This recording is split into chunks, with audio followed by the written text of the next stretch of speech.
Music, industry talk, stories, equipment, and more. We are Crossfader, and this is off the record. Off the record. Off the record. Welcome back to Off the Record with myself, Jamie Hartley. I'm here with Lawrence James. Hello there. And a very special guest. Now, before I introduce him, I just want to, for anyone that's watching on YouTube, explain that, I'm in the Serato studio in London. We are in London, the nation's capital. Yep, we've travelled here today to meet Blakey, who's just sat to the side of us here. And Blakey is Serato's artist relation rep here in the UK and in Europe. But I'm going to let him tell you all about who he is and his role here at Serato.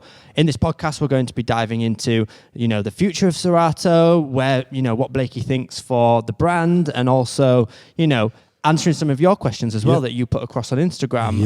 Yep. It's just going to be a good conversation with one of the main guys here in the UK, repping Serato. So, hello, Blakey. Blakey. Hi. Hey, all right, mate? Welcome. Yeah. Thanks for having me on. And welcome to the London studio. Thank you so much. It's Thanks a pleasure. for- I've been once before. It's first time for Lawrence. First time here. Thank you for inviting us down here. No problem. Have a little chat. Yep. So, Blakey, do you just want to let everyone know what your role is here, at Serato and in this studio, and kind of just let everyone know? Yeah, so I'm the European Artist Relations rep. This is the Artist Relations studio. So Artist Relations is an extension of marketing. So this is where we invite artists down. They can learn more about the products, about the software. As you guys know, Serato is evolving constantly. Yeah. I've been in the role for nearly 3 years now, and the software is at a different place to where it was 3 years ago. So there's constantly things that artists need to learn about. New features, new hardware. We shoot videos here. We do events here. It's an invite-only thing, so I do a lot of outreach to DJs who are out there using Serato, people who are important in their community. And I reach out, invite them down. If they can't come down, we connect on the phone and they can ask me whatever they need to ask me. Club kit is something that I show people here every single day because that's the most important one. Yeah. So it's a bit of a higher level of troubleshooting, a higher level of support for the people that are out there working, making relationships with good DJs. And Yeah, totally. And building that trust as well, because I'm that person that DJs phone at 1 a.m. on a Saturday night and say, this isn't working. Can you help me out? Yeah. I'm 9 times out of 10, it's actually quite a simple thing to fix if you know how to fix it. So that's great. But every now and then you do get that call where you kind of know that their computer might have had it, might have kicked the bucket, and that's tough. Right. But for the most part, it's all good. I can just help people out over the phone, over WhatsApp when they need it. And nice. So how did these people land in your lap? I know obviously you said you've outreached and reached out to some people maybe that and keep your ear open, but do you get put in touch with people through Serato's head office, through other Serato team members? Where's the line of, where's the support coming from these certain artists? So that's mostly my job. Every now and then, one of the guys in New York, shout out to Derek and OP. Okay. And maybe one of the guys in LA, shout out to Sonny and Matt. They might put me in touch with a US artist that's traveling. Yeah. And go see Blakey at the studio. Other than that, that's down to me. Instagram is brilliant for reaching out to DJs because everyone gets the message and pretty much everyone reads it. So I keep an eye on who's out there and who might need my help. That's interesting that you say that, because that straight away says to me, okay, the DJs that are wanting to make it and wanting to get out there, Instagram is probably an important platform to be showcasing your work, showcasing who you are. And Serato are watching. There you go, straight from the man himself. So, ideal. What I will say is some advice to DJs out there. If you are a DJ, have some pictures of you DJing on your IG, because you'd be surprised at how far back you have to scroll to just see them DJing to see what they're using. So like if I jump on someone's IG and they're dope and I see they're using Serato, I'll hit them up. Right. Nice. Amazing. That is a great tip. Great tip. So going back, obviously you're in this role now, but how did you come to this position? Who is Blakey? Where did you start? What's your story? So how far would you like me to go back? Let's go right back. Let's because go back. We have a lot of Back in the beginner day. DJs listening, their journey of how they're starting and how it can relate to others. Cool. So I'm 34 and I got my first set of decks when I was 12. So 22 years ago now. Nice. But the story goes back a little bit further than that. So before I had my own set of decks, my brother, who was 2 years older than me, he got a set of decks with some friends. So 3 of them bought some decks, and they were at his friend Ollie's place. And I remember going around there, I must have been 10 or 11. And I loved music anyway. And I went round there, and just seeing people playing music just blew my mind. And I got quite obsessed with it from then. Right. But I couldn't get... I tried to use those decks as much as possible, but they weren't happy with that at all. So when I was 12, I finally got my own set of decks. I got the Newmark Blue Dog DJ in a box set. Right. Maybe you guys can put a picture Maybe of if that. we can find it. You will. I'll send it to you. There we go. And they were, I mean, no shots fired at Newmark, but they weren't very good. Right.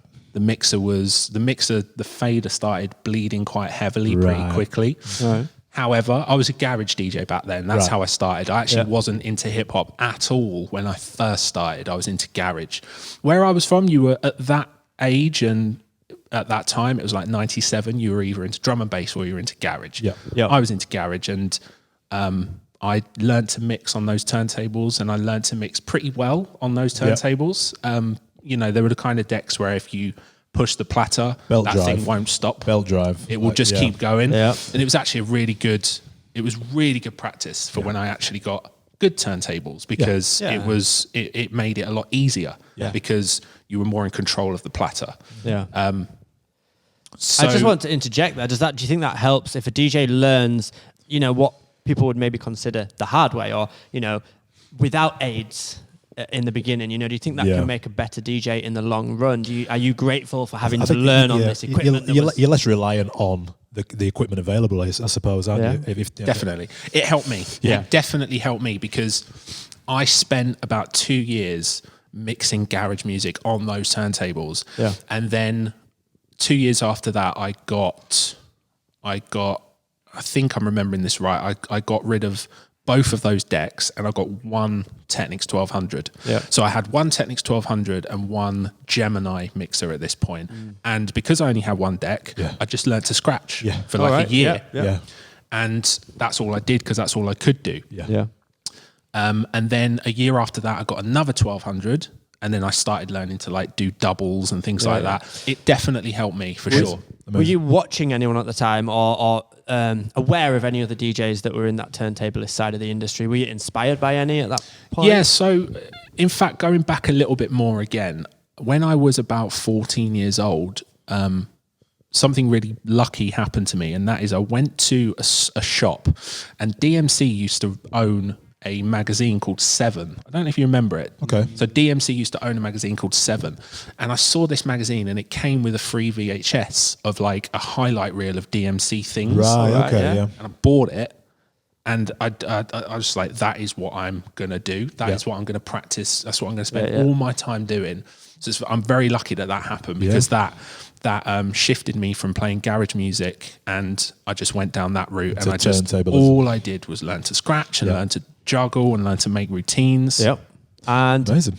did you enter some competitions back then? Yeah. So about a year after I got that video, I decided I became really obsessed after that with DMC videos, and I bought them all, and I watched them constantly over and over again. That was the YouTube of your era. Yeah, because of obviously YouTube didn't exist back then. I don't want to sound like an old man. No, didn't but exist back then, but It's it the did. same. Yeah, it's the same thing, really. So I watched those videos constantly, and there was one resource on the internet that explained, I can't remember what it was called now, unfortunately, but it explained certain scratch techniques, and it explained how to do them. Right. That was a big help. So I learned how to transform, I learned how to do chirps and flares and orbits.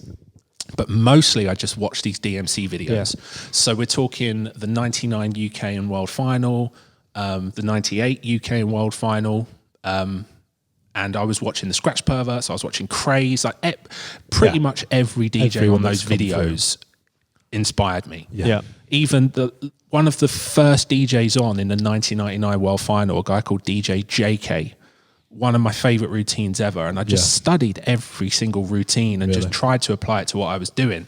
And then when I was 15, this would have been 2001, I decided, you know what, I'm going to go for it. I'm going to enter the DMCs. So I entered the London Heat in May 2001. I was 15 years old, and it was at Café de Paris in London. Amazing, legendary. And back then, what happened was you would enter a heat, and literally anybody could enter. Yeah. And they would have an afternoon session where every DJ who's entered does 3 minutes, and then they pick 10 to perform that evening in the London final. So I entered it, and I got to the London final. I was on first, so I only just got through. Right. But because I was 15, I wasn't allowed to be in the club. So they kept me in a back room. They kept me in a back room. I did my set. It was okay. Yeah. It was okay. Tony Vegas was judging, and that was the first time I met him. Tony and me are really good friends now, but that was the first time that we met. And fortunately for me, after I did my set, the manager said, okay, you can go and sit on the balcony and watch the competition. And Scully won the London Heat that year with a great set. And I'm really glad that they let me watch that, because it would have been, because I was so into it back then, it would have been torture to not be able to watch those DJs. So fortunately I watched it. And I actually have some camcorder footage of that somewhere, but it's at my mum's somewhere. I have to dig that out. Nice. So moving forward, where did we go from there? Obviously you're entering the DMCs. It's a big thing at that time, and you're only 15 years old. What's the next step in a DJ career for you at that point? Were you DJing in clubs and things like that? Or? No, not at that age. No. I became utterly obsessed with doing better. Yeah. Like, in hindsight, it was a little bit of a knockback getting to the London final and kind of not being ready for that. And like, the set was okay, but it actually it spurred me on to just go for it. Yeah. And then I entered it again the following year, and I quite literally spent the entire year practicing. Right. Yeah. Entered it again the next year, and I actually got to the UK final. Amazing. And just that, I came second in the London Heat. Yeah. And just getting to the UK final for me was like, oh my God, I've been watching these videos for like 2, 3, 4 years. Yeah.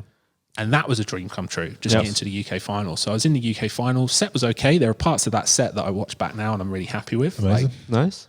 And I came like, this might sound odd that I know this, but that year, they put through the top 6 DJs to go and DJ on John Peel. Yep.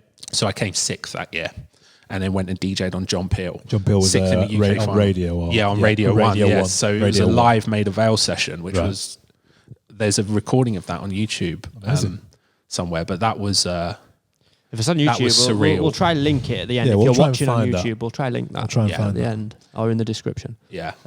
So I got to the UK final, and I was really happy with my set. And again, it just spurred me on. I genuinely at that point started to think, I think I can win this in the future at some point. I didn't do that well in school. College wasn't really of interest to me. So at that point I was like, this is my opportunity is what I'm going to do something. And I really believed I could do it, even though at that moment in 2002 I wasn't yet ready. Yeah. But I knew I could do it. So I just went for it again. Amazing. And then the following year, I came second in the UK final. That's 2003. Right. And then the year after that, I won the UK final. Nice. Amazing. 2004. So Which is- determination. a great thing. We try to drill home, and we do videos on consistency and persistence are really the two things that you can have a lot of things as a DJ and skill and everything like that, but the consistency and the persistence is what will set you apart in the long run. 100%, and we always try to drill that home. Yeah, of course. Yeah. Yep. So from the UK finals, where did that take you then? So obviously there was the world final. World finals. I came 4th in the world final, which I'm pretty happy with. Amazing. Yeah, well done. If I'm being completely honest, there were the number 1 and number 2. Number 1 was I Emerge from America, and number 2 was DJ Rafiq from Germany. Legend. I'm never going to be as good as them, and I knew that. You knew that. Yeah. I knew that. The UK final was my aim, and I won that. And then the world final, it was just a case of do my set clean, see what happens. Yeah. 4th, I'm happy with. So how old were you roughly at this age? I'm just trying to do I the was maths, but 19. 19. Yeah. Amazing. Yeah, Cool. just turned 19. So were you playing in clubs at this time? Definitely. So from 2003, when I was about 18, I really started to DJ in quite a lot of clubs, like every weekend, and I really enjoyed that side of it. And part of my determination to win the DMCs was because I knew it would help me as a club DJ. It would get me work. It would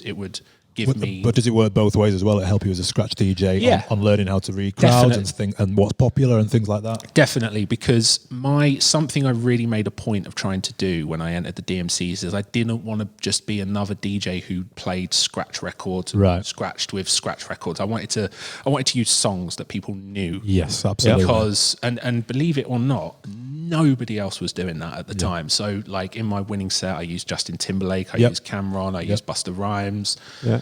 And it makes a huge difference when you're using records that people know, because they can connect with it. Yeah, they know what it sounded like before you started flipping it. Exactly. It just makes more sense. And also, my club DJing helped me with that because I knew what records worked. Amazing. Yeah.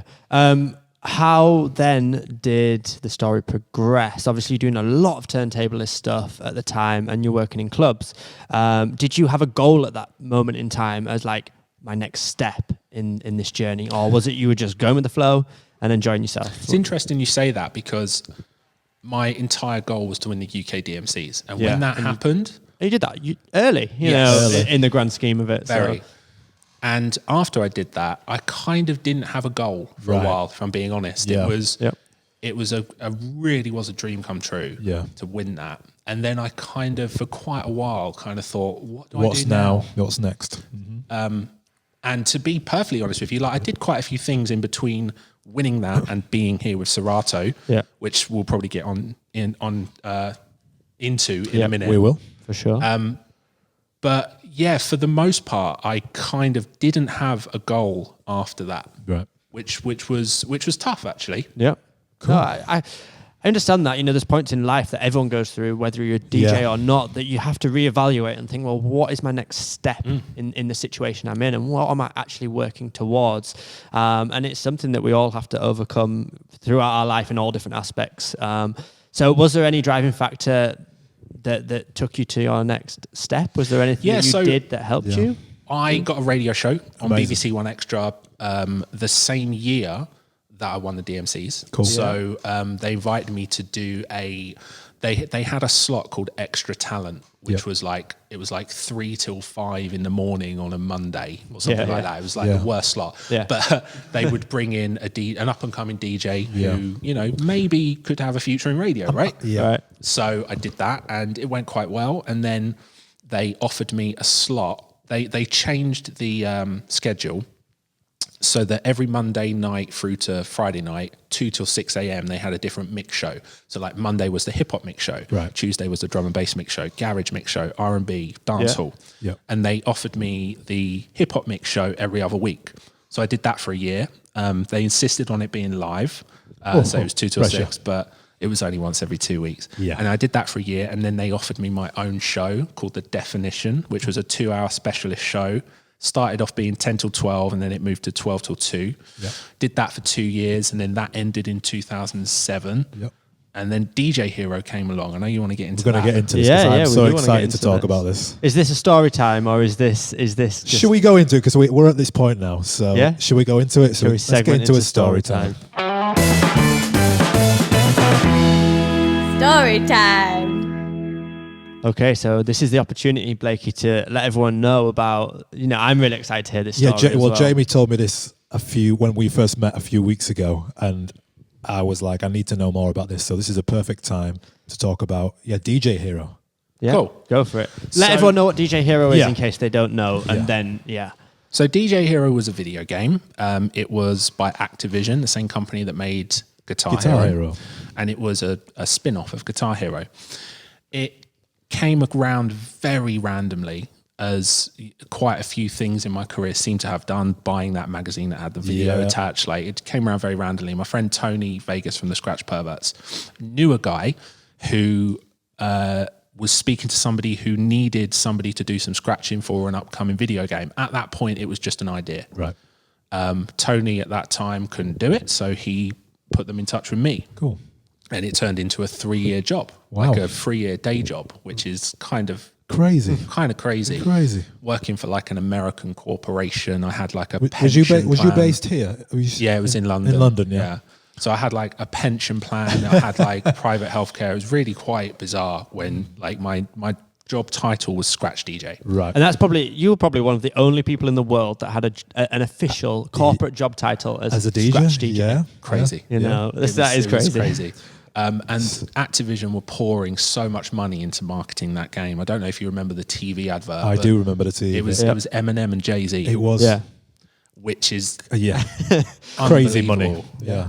And we were working with so many dope DJs, like DJ AM we were working with, Yep. Grandmaster Flash, Yeah. Scratch Perverts, Jazzy Jeff. And actually, this is when I first got in touch with Serato, because Sam Gribben, who used to be the CEO of Serato at that time, he came to the studio where we were making the music. Right. Yeah. And he laced us with a ton of Serato equipment, loads of mixers, loads of boxes. And Serato were actually put in the game as well. So the DJs that were using the turntables were using Serato. Yep. But yeah, it was a crazy time. It was a crazy whirlwind time. So day to day, you're just coming up with different scratch routines. Yeah, and just like cutting up records. I mean, it sounds crazy now to say that. Just cutting up records. I was also involved in some of the marketing for the game. Like, I flew to San Francisco, I flew to Australia, flew to New York, like tons of places to promote the game. Yeah. But for the most part, I was just in a studio or an office rather in Brick Lane, cutting up pop records. So I've got to say, I've watched a YouTube video of you breaking down one of them. Cool. Which I'm definitely going to link. Yeah, in the cool. description. We'll link that. It's really cool to see the process. Like, So was it for DJ Hero 1 or DJ Hero 2? I cannot remember, but someone's Go interviewing you. and check it out. Yeah, type in. Someone's interviewing you, and you're kind of breaking down some of the elements. You've got I think the TTM 57 SL or something, the mixer. And were you using Ableton Bridge at the time or not? A little bit. Yeah. To record the stems in or something? The way it worked, we were in an office stroke studio in Brick Lane, East London, and I was doing all the scratching, or all of the scratching, all of the scratching that wasn't done by the guest DJs, AM, Jazzy Jeff, etc. And there was a team of like 10 or so remixers who were making the music for the levels in Ableton Live, and then they would liaise with me, and I would do cuts over their projects. Right. So we were using Ableton, but we used the bridge a bit. So it was there. Yeah. Right. Yeah. I mean, how does it translate to the video game then? So you're creating cuts, and then if someone does something on the video game, does it replay your cuts, or are they trying to follow along with your cuts with buttons? Yeah, trying to follow along. So basically, it's quite cool, really. So they obviously made the mixes in Ableton just like you would a DJ mix, audio, cutting up audio.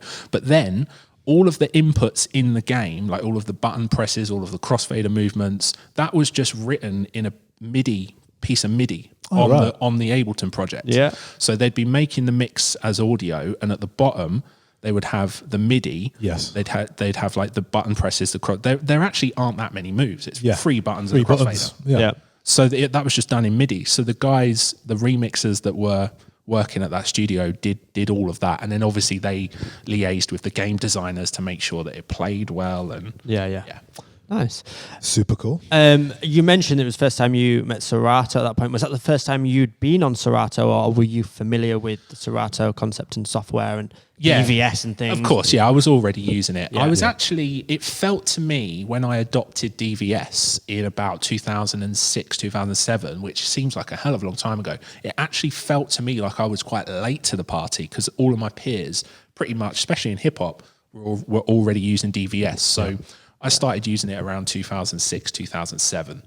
And were you using it in clubs as well as just for every set pretty much? I was, yeah. I mean, Serato still amazes me. It's an incredible thing. But back then it was like I'd spent so many hours and so many years of my life doing things that I could now do with the press of a button, and it just blew my mind for a couple of years. I personally remember that revelation when I saw somebody else using Serato, and this was when I was just using CDs and CDJs, but just being able to load a song so quickly and then be able to save hot cues and things. All of that just blew my mind when I first saw it. This is voodoo. Like, it's crazy. Totally. Not having to go back to my car to drag another 2 crates to the club and stuff like that. I would spend a good proportion of my days before DVS stickering my records. Right. Putting stickers through the hole to make sure the hole wasn't too big. Stickers on the record. so that I could just put the needle on the sticker, drag the needle along the sticker so it's in the right groove, whereas now you Crazy. literally do that. And Yeah. it blew my mind for a long time. Amazing. Nice.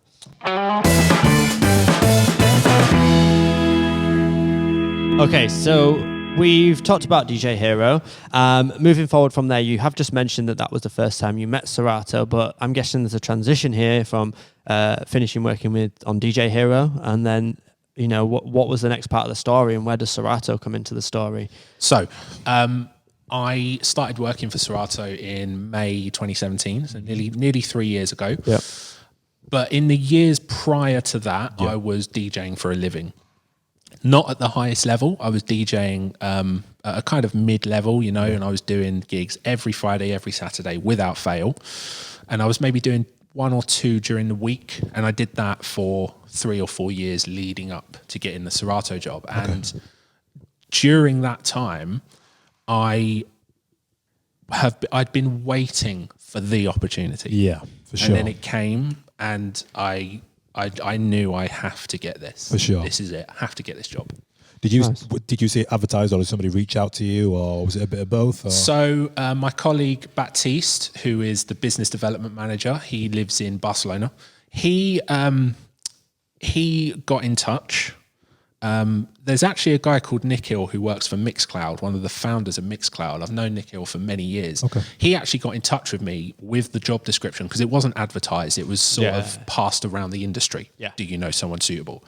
And Nikhil emailed it to me and said, I think you'd be great for this. Would you like me to put you in touch with Baptiste? I already knew Baptiste because I've done quite a bit of work with Serato, freelance before getting this job. If you go on YouTube, there's a ton of videos that I've done for Pioneer and for Serato between sort of 2010 and 2015. Yeah. Didn't just to interject quickly, didn't you do an official launch video for, was it a controller? Yeah, I did the official launch video for the DDJ S1, which is a very forgotten Serato controller. Yeah. Scratch Live controller. Yeah. Which is a crazy sentence to say. Yeah. Scratch Live controller. Scratch but yeah. Live. And then I did the official launch video for the DDJ SX. Cool. Nice. The DDJ S1 was a cool controller, but the DDJ SX, when that came out, that actually switched me to controllers. Yeah. Like I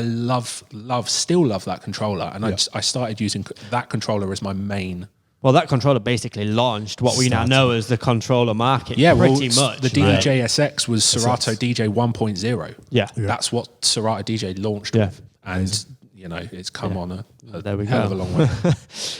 So, shall we have some fun questions just to break it up a bit? So we reached out on Instagram and we thought let's get some questions from the public. So let's get into it. So at DJ Llewellyn asks, is there any streaming services coming to Serato? Now every day we get asked about streaming services, and we've done loads and loads of videos on who uses streaming services, where it's going in the future. Yeah, what's your thoughts on streaming? Have you ever used a streaming service with anything? Or? I use it at most of my gigs. Yeah. A lot of the gigs I do are residencies. Yeah. So they are venues that I'm familiar with. Right. They're venues where I know the Wi-Fi is decent, or I've connected to their personal Wi-Fi.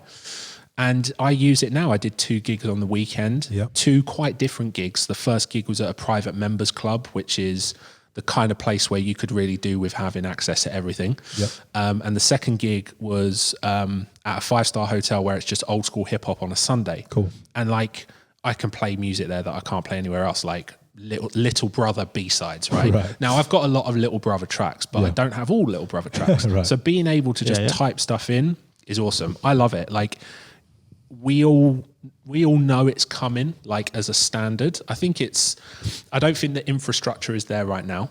No. But streaming is there right now. I use it all the time. What's your go-to at the moment? Is it Tidal? Yeah. Tidal is... So currently supported Tidal and SoundCloud. Yeah. Go. Tidal is more suitable to my style of DJing. For sure.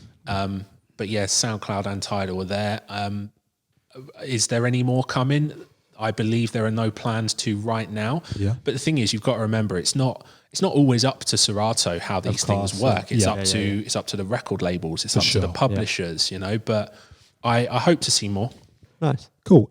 Amir asks, is Serato better for learning to mix by ear? Which I think he means, should you learn to mix by ear before, people look at waveforms now and things like that. Should you have to learn by ear? Is it a good thing to know? Or what do you think now in this day and age?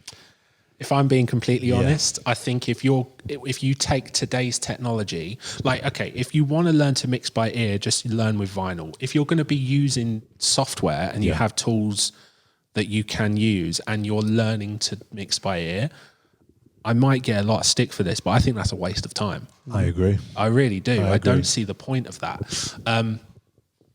Learning because it's not going anywhere, is it? No, mixing, just beat matching two songs together is now a redundant skill. That is not what makes you a good DJ. I agree. What makes you a good DJ is what you play, when you play it, the timing of how you play it. That's what makes you a good DJ. Sure. Selection.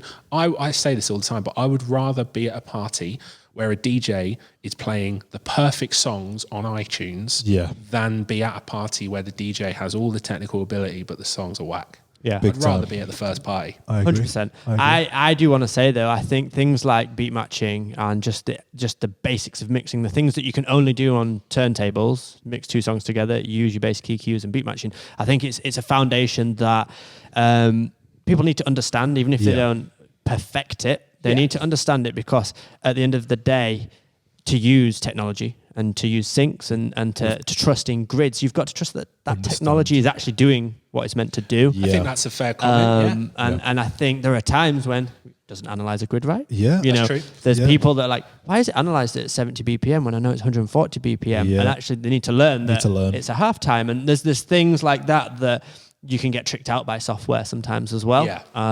And, I think it's just a really good skill to understand, even if you don't perfect it. Yeah. I would say that if somebody wants to do that, just learn to mix two records together. Yeah. Because that it takes away any aids or any distractions of... And listen, I learned to do what I did with turntables because I loved doing it. There is nothing in the world that I would rather have been spending that time doing. Yeah. So if that's your drive, then do it, because it will give you a lot of satisfaction. Yeah. Ideal. Next one is from @Call Salvatore. What is the biggest difference between Serato and Rekordbox? Probably that you can export to USB from Rekordbox. Right. In terms of Rekordbox DJ, which is the performance software, I couldn't say because I've never spent time using Rekordbox DJ. Yeah. So, although I will say this, Rekordbox DJ has some pretty cool library things that you can do. Right.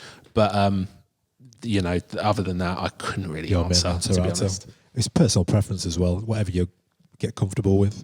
Next question, which is the last one, is @Gunarant, is with standalone controllers becoming more popular, how will Serato ensure its future? I think he's talking about standalone controllers with the built-in software. Yeah, Denon have obviously just dropped a load of... Denon have the Engine Prime software built into their standalone softwares. Is that something you see Serato doing, or is it a good feature? What do you think? I think eventually something will come along. Yeah. I mean, I know that there's no plans for this right now, but something will come along that will enable DVS standalone. I think that will probably happen. I don't think it's going to be anytime soon. Yep. See, this is a thing, is when we're talking about standalone units, we're talking about a portion of the market. You're talking about mobile DJs, event DJs, and, still club equipment, but it's very much the turntablist side of the market are still wanting to play on vinyl. Even though it's DVS, they still want, that vinyl feel. Yeah. And that's where I think standalone isn't there yet. And this is where, I think Serato, that there's an opportunity for maybe Serato to look at how they can find a solution to that. I'm honestly not privy to any conversations about that whatsoever, but I do know that the people that are directing Serato, very smart people, and they'll have ideas about where the future's going, Yeah. But I'd love to see a standalone DVS mixer or whatever it would end up being. Yeah. That'd be awesome. Have you got any teasers for us for Serato future? I know you can't say exclusives? Any exclusive things that you can The short answer is no. What about the vinyl you've just shown us? Everyone that's listening, we tried to get something out. The short answer is no, but the long diplomatic, slightly frustrating answer for your listeners is that I was in Auckland in November and I saw all the things that are coming this year, and it's going to be a great year. Amazing. Serato So we know that new things We know are something coming. is coming. That's exclusive. Without a doubt. There's some really exciting stuff in the music production side of things that Serato do as well. Serato Studio is a really great product now. There's lots. It's of evolving things coming fast. really fast. I think it only came out a year ago, and it is a different product to what it was a year ago. So there's a lot of evolution happening there. But this is probably going to frustrate your listeners, but I was shown some things with Serato in Auckland in November, and it really excited me. Like for somebody who has been using Serato for years and years and years, the things that they showed me changes the workflow and the way you use Serato on a day-to-day basis. Cool. Sorry, I can't say more. No, that's you know fine. What? I mean, that is exciting anyway. Yeah, I mean, it's nice to know that there's some big changes coming as well. Yeah. I'm going to be tentatively waiting on that. I mean, like I've already seen it, and I'm genuinely really excited about it. I want to use it. Yeah, I mean, just going back to that, how involved are you with feedback and things that are around new features in Serato? I know your job role is very much around artist relations, but do you get any say in those features? Yeah, I mean, that's part of my job to pass on. Because you're the closest one to the DJ, I assume. Yeah, absolutely. So your input is so valuable. That's it. Like I pass on feedback from the artists, and Serato are really, really good at listening to that stuff. Yeah, especially with new products, like the things that. The feedback we get for Serato Sample and Serato Studio, like that really gets listened to, and it really influences what goes in it. Nice. Same with Serato DJ as well. Cool. What's your favourite feature in Serato at the moment, at the time of recording this? I've always loved sticker lock. Right, yeah. I love sticker especially lock. as a turntable. Just break down what that, as best as you can describe it without, obviously it's hard without showing someone, but... I will break it down, but I would like to mention as well that there's a new Serato record that is... if not out now, probably out by the time this goes out. It's a sticker lock record. So it's a clear record, and it comes with a sheet of stickers so that you can sticker the underside of the record and set it up with sticker lock. But what sticker lock is it allows you to set up a Serato record with a sticker so that once you turn it on in the settings and make sure that play from first cue point is ticked, if you have the record stopped and the needle's on it, you load a song in, and it will play the first cue point when the sticker is at 12 o'clock or wherever you set it. I'm a 12 o'clock person. Yeah. So you be DJing with vinyl, and you'll just leave the record there, load the song in, and without having headphones or without pressing the hot cue, that the first cue point is at 12 o'clock. And it just makes DJing with really DVS so much. It sounds like a very simple thing, but the experience of using it just makes DJing a lot nicer. And I think that's one of the biggest hidden features of Serato. Yes. And how long has it been around? Here's the thing as well. That is part of my job. Part of my job is to make sure that people are aware of all of these features that are a little bit underused. Flip being another one. Awesome feature. I love Flip. I like Flip. But the amount of times I show Flip to DJs, and they're like, oh, that's really cool. I didn't know that was there. That's part of my job, to spread that message and make sure that people understand these features, and sticker lock being a big one. Yeah. I think we need to cover sticker lock because we haven't. Sure. And it is a great feature. So. Yeah. Well, the fact that this vinyl is coming out is a great opportunity for you to do that. Great stuff.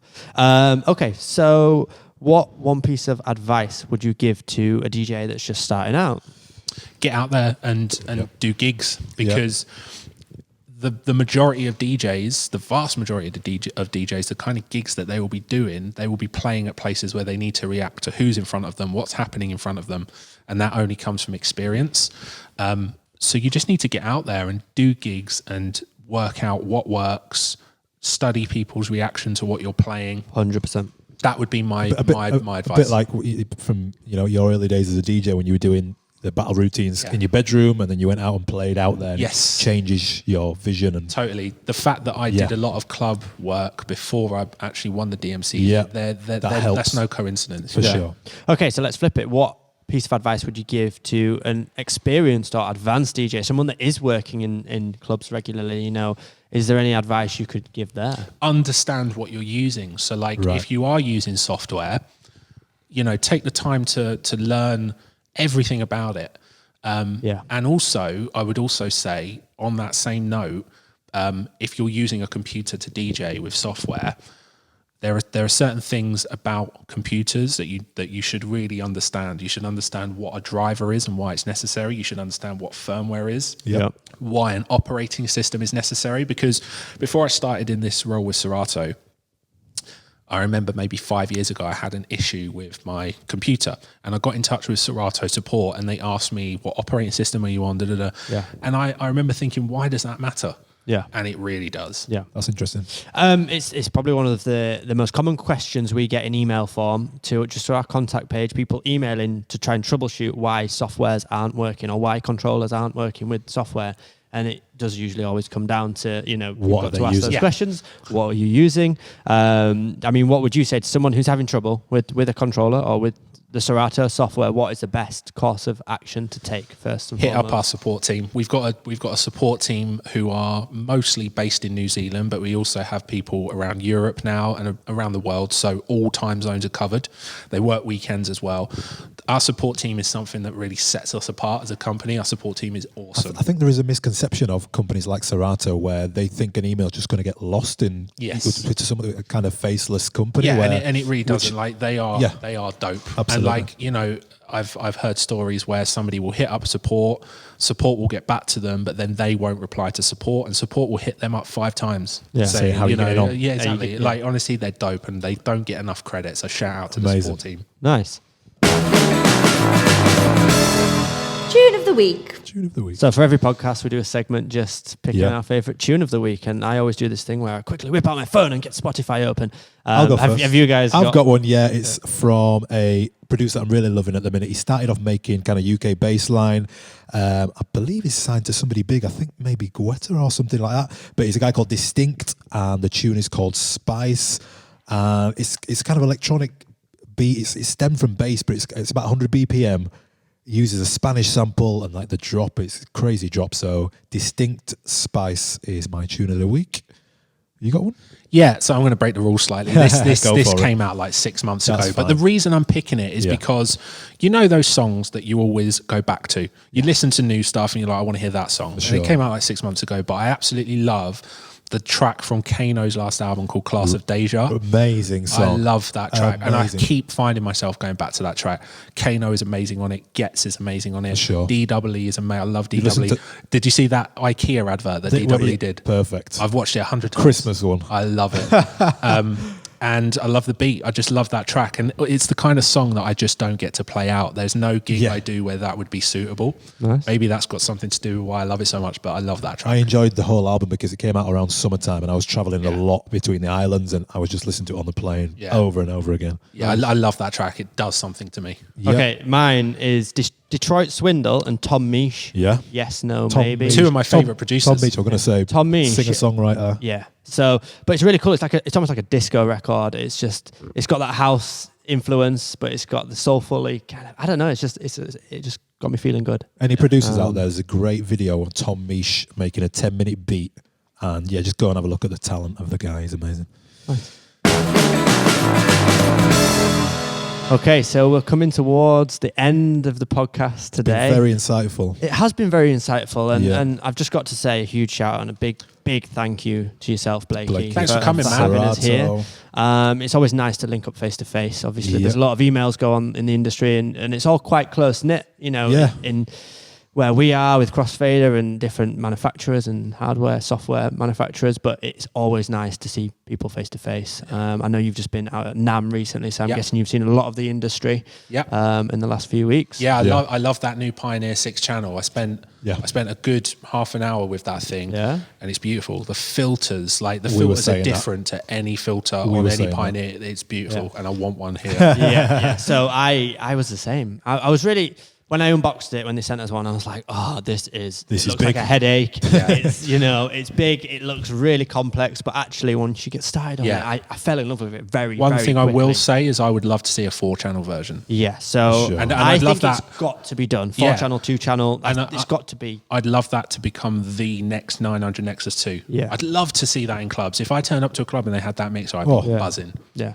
I think they should have brought out a 4-channel version first. Yeah, maybe. And then maybe gone for a You never know. channel. They might be working on one. I hope so. If you're listening, Pioneer, I hope so. Well, thank you so much. Thank you so much, Blakey. If you're watching this on YouTube, drop a comment below. You know, if you want to shout out Serato, ask them any questions. We like to hear back from the community as always and hear what you guys are thinking about the software and the updates that are coming. And remember to check out the website, wearecrossfader.co.uk. Yep. You can go to the forum area and suggest topics for future podcasts. Yeah. And a big thank you Thanks again. Thank you. No problem. All right, take it easy. Bye-bye. Sweet as, mate.